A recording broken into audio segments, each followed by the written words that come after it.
Hey guys, welcome. So in this recording, I want to talk about something a little bit different. I want to talk about 13 things that I have learned from living in a very small house on my own. So I've lived on my own in this house for just over 4 years, and I've had my ups and downs. Currently, I'm feeling relatively content, but the thought kind of popped into my head that this is something that I could share when it comes to things that I've learned in life and just experiences that I've had living in a very small house. So I made a list of things and I happened to get 13 things, 13 points. So I will give 13 points, things I've learned.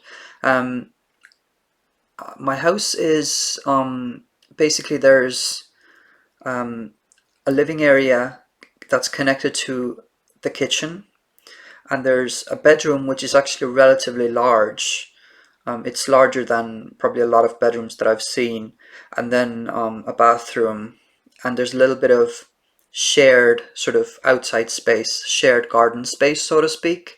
But I don't have a very good area to kind of be sitting outside kind of very comfortably in a private kind of space. It's like if I'm sitting in front of my house, uh, hanging around in my laptop or something, neighbors can often see me, and it's not very comfortable in that sense. But it's something that I'm trying to embrace more now, and there's actually a lot of beautiful nature around the place. So that's a point that I'm going to get into actually. So, but yeah, my house is very small. I've gotten used to it over the years, but it's very small, and so yeah, there's a shared living area and plus kitchen basically, and a bedroom and a bathroom and a little bit of sort of outside space. So let's get into it now. So my first point is resilience.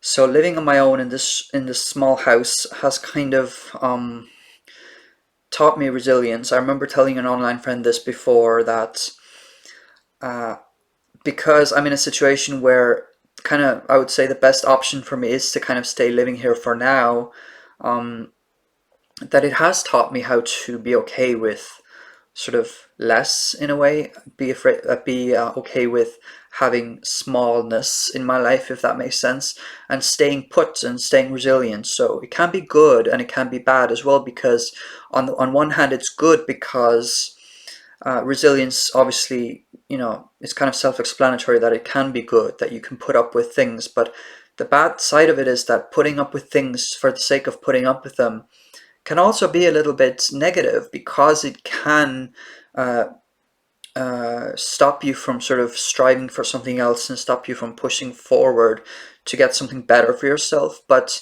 overall, I'm pretty grateful for having this place and for being able to live here on my own.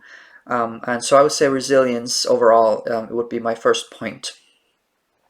I'll try not to ramble on too much with these points.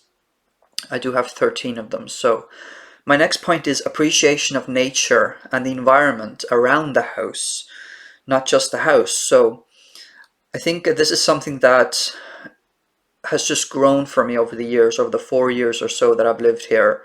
Well, it's 4 years and a bit. So I have begun to really look outside my, well, I've always done this, looking outside my window, seeing the field, seeing trees. There's a lot of trees around here, seeing birds, bushes, flowers. There's actually a really well kept nice flower bed in front of my house as well. Um, Seeing the sky. There's a nice corner in my kitchen area where the curtain is kind of usually not pulled in front of it, so there's a little gap where um, I can see the shed in front of my house, and I can also see some trees and bushes and the sky, and I can see the weather and birds, and I can hear birds.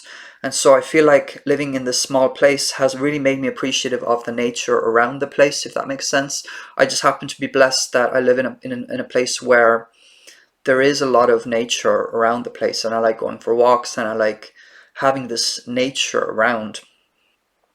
Because the house isn't so perfect, so to speak, it makes me look outside makes me look outside at the wonder and the beauty of nature and like what I actually have here, that isn't necessarily mine, but it's like outside the house. So if I don't have a quote unquote perfect house, at least I can look outside and see, like, expand my viewpoint, expand my view. Like, what is outside the house? What do I have outside the house? Like, looking at the birds and the nature. So that is very beautiful. And that is my next point. So, or my second point. So, my third point is that people do tend to comment on it, and it can be positive. I've had people say that it's cozy. I've had people say that I have a nice little spot here. They've compared it to other houses that they've seen. Well, one person did, and it was in a positive way, like, oh, this looks like my friend's house or something like that, and it was in a positive way. But also, people can comment on it somewhat negatively as well. Um, Sort of calling it a shed, or calling it, just not a very good house, to put it nicely. But I have kind of made it into my home, and it's not still not perfect. I'm not a perfect sort of decorator. I don't have very good skills in that area, but I feel pretty relatively content here. But I have noticed that, people do tend to comment on the size of the house, whether it is positive or negative. So there's that. My next point is that, surprisingly or unsurprisingly, probably more surprisingly, there is room for all my things, just about. So, living in such a small place, sometimes I worry about, when I get something new, that where will I put it? But I've kind of, this is kind of going into my next point. I maybe should have combined them into one, but uh, there is room for all my things, just about, was this point. But then the next point that I made is that I have to kind of think in a way that I have to make the most of every little corner of the house. So in order to fit all my things in. So sometimes when I get something new, like I said, I worry that I won't have anywhere to put it. Sometimes there have been times where I have asked my mother to hold on to a specific thing. For example, my little Christmas tree. I didn't really know where to put it for the rest of the year, so she held on to it for like a couple of years. But now I've actually discovered a place to put it, so now I have it in my house all the time, in this little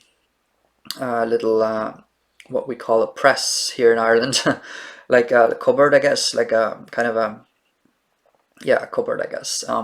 So I can put it there, and I have it there right now. But yeah, this point about making the most of every little corner and crevice, it's kind of like I have to think strategically almost. Like, where do I put this? Where do I put that? It makes me just think spatially, I guess. Like, where am I gonna put all these things? And everything is like filled with things. I'm not exactly a minimalist. I would love to be a minimalist, but the way that I am in reality, I'm not particularly a minimalist. So uh, I do have a lot of things, and so I have to think about where do I put them. And sometimes it can get cluttered.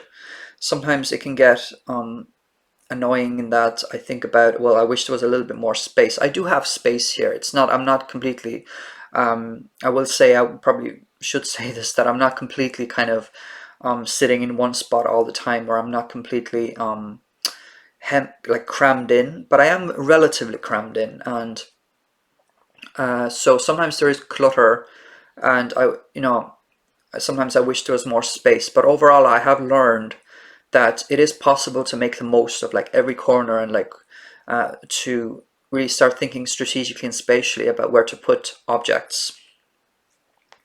My next point is that I can afford uh, living in a very small house on my own, just about.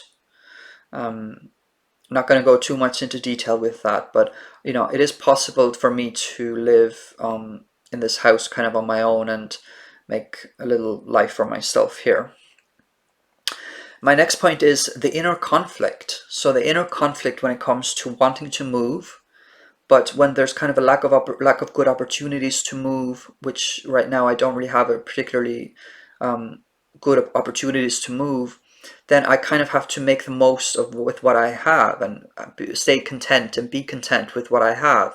So while there is an inner conflict constantly about like, oh, I wish I had a nicer place, I wish I had a better place, I wish I had a place that people would never comment negatively on, or that I wouldn't think negatively about.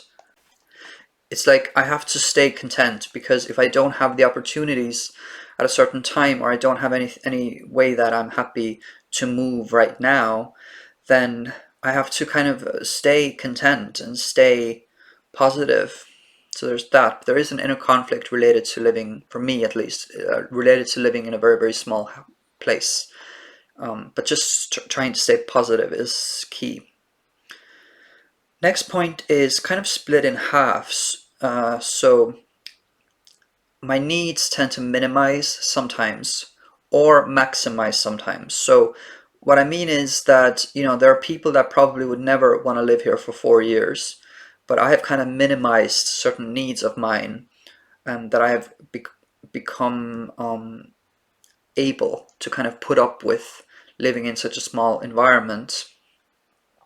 But the other side of it is that sometimes my needs actually maximize, if that makes sense. So there are times when I'm kind of buying all kinds of things and objects that I don't necessarily need.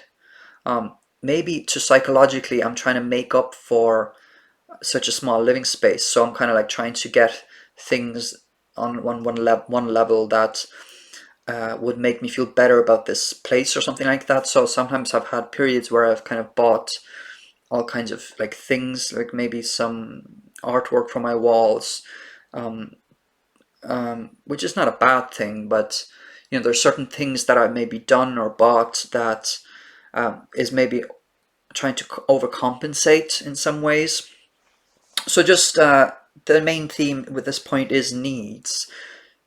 In some ways, my needs have actually lessened, minimized, in that I am someone who is able to put up with living here, whereas some people would not want to. I've had people tell me that, you need to move out, or I can't live in a place like that, or I wouldn't, like they would say about themselves, like I couldn't live in a place like that because it's so small, let's say. But uh, my needs have kind of minimized on one level that I'm able to kind of put up with it.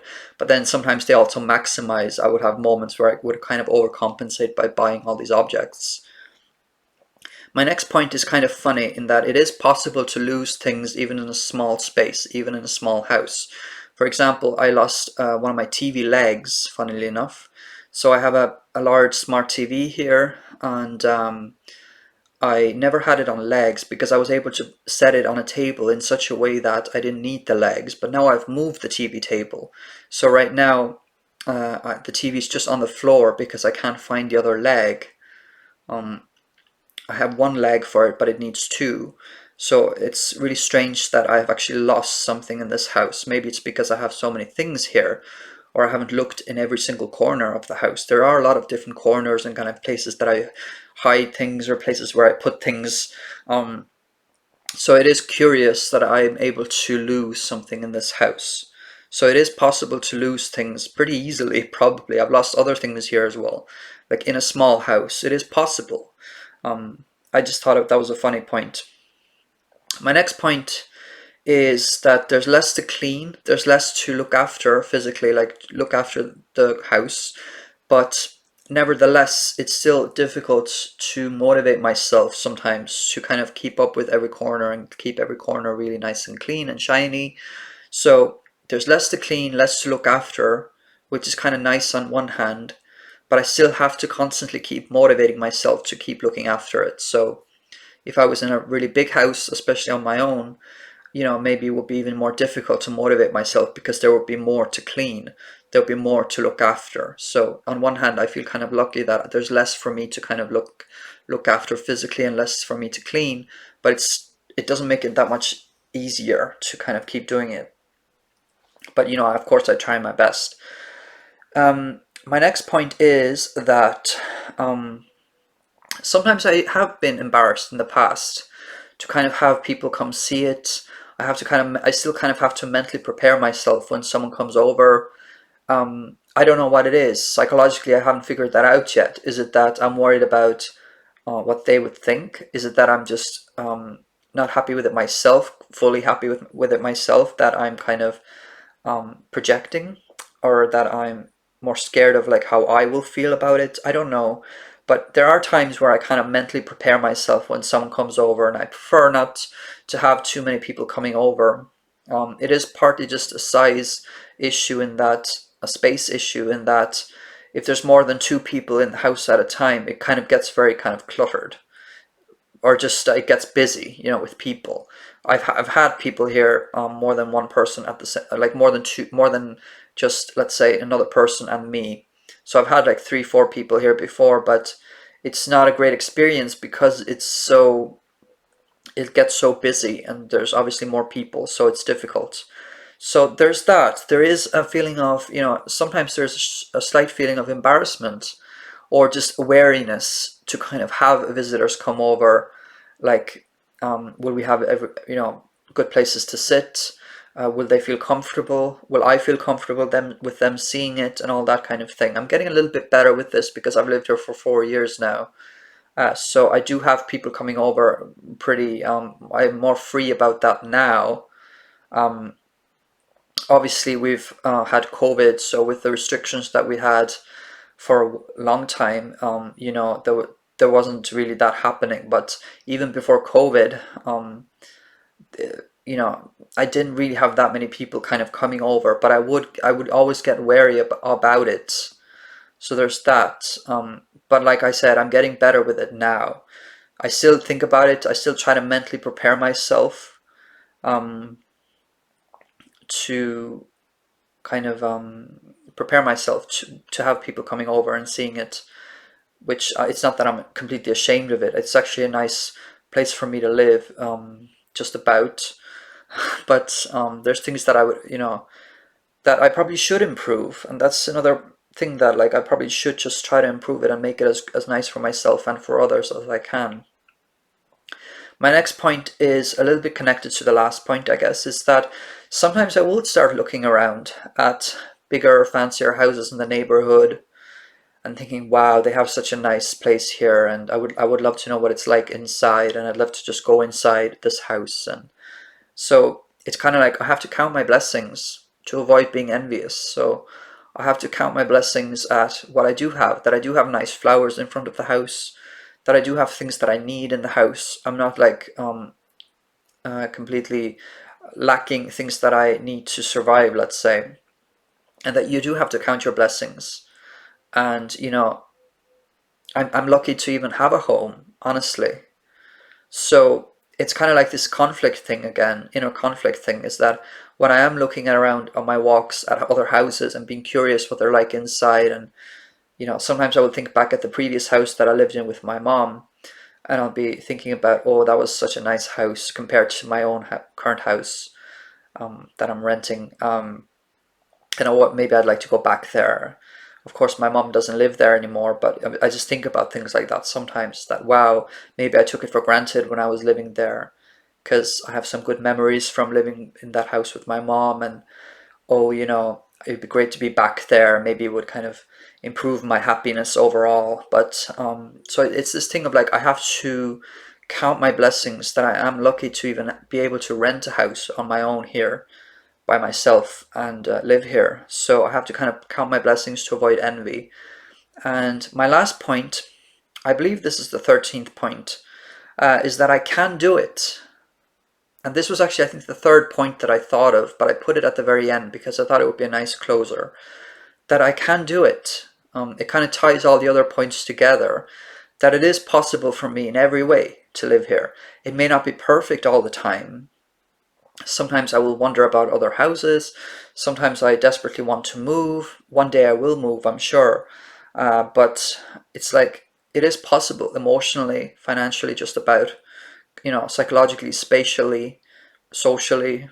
It is possible for me to live here in a real small house on my own. And I think I've looked at some videos on YouTube, of people who live in very small houses and kind of their experiences of it. And minimalists, I've looked at a documentary about minimalists.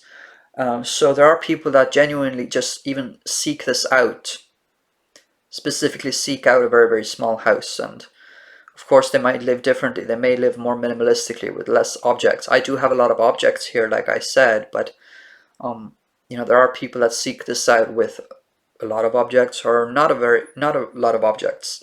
Personally, I just have a lot of objects here. But yeah, I do want to leave it at this positive note that I can do it. I can live here on my own, and it doesn't have to be forever. And you can live on your own in a small house if you're in a position to do so. Emotionally, psychologically, it is possible for, I would say, most people. I mean, I don't know everybody's circumstances, of course, but I just want to be positive in this recording, is that like it is possible to live in a place that isn't so perfect, and we don't all need to live in big places, big houses. There's people have so many different circumstances, and it's interesting to think about how we all kind of end up in a certain place for a reason. It's like we have certain paths that lead us to where we're living, and I'm just grateful to be able to have a home, a place that I can call a home. I can't really call it a perfect home where I'm happy with every single aspect of it, but I'm grateful to have a home.